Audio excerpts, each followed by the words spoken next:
The last year, I've spent almost all my free time working on content, creating YouTube, and just focusing on pumping out as many tutorials as I could for you guys. And I improved my overall quality and knowledge at the same time, which was a bonus.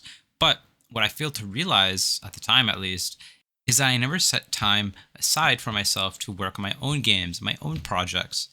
This quickly dawned on me over the last month, and I had to do something about it. So it's been probably over 6 months since I started working on my upcoming platformer, DreadFall, which is now available on Steam, by the way, for wishlist. So go wishlist it, and I would definitely appreciate that.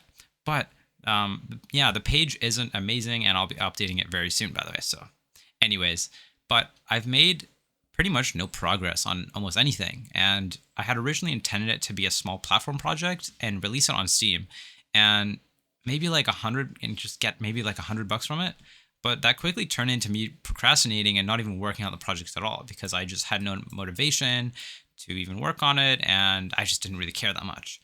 And to add on it, I didn't even like how I coded the project anymore. Like I just looked back at how I did the system and everything. I just didn't even like it. Like not even just how I coded it, but the gameplay itself was so dull.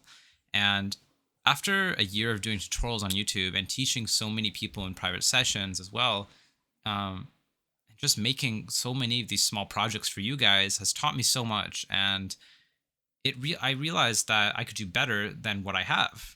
And I ended up even actually participating in a game jam at my local university, which I actually wanted to make a devlog for, but I never ended up doing it.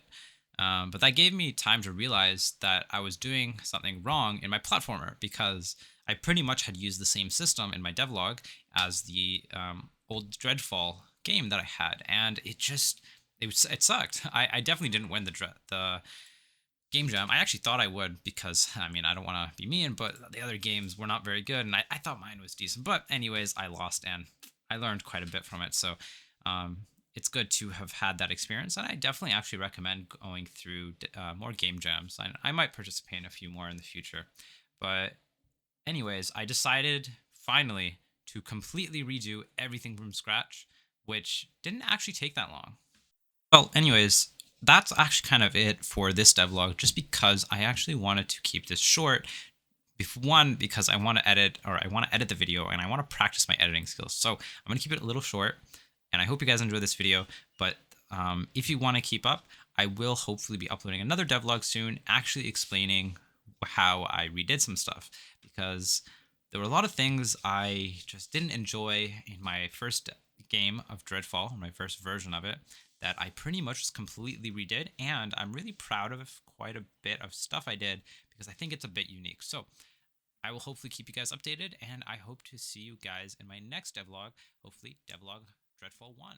So I'll see you guys then.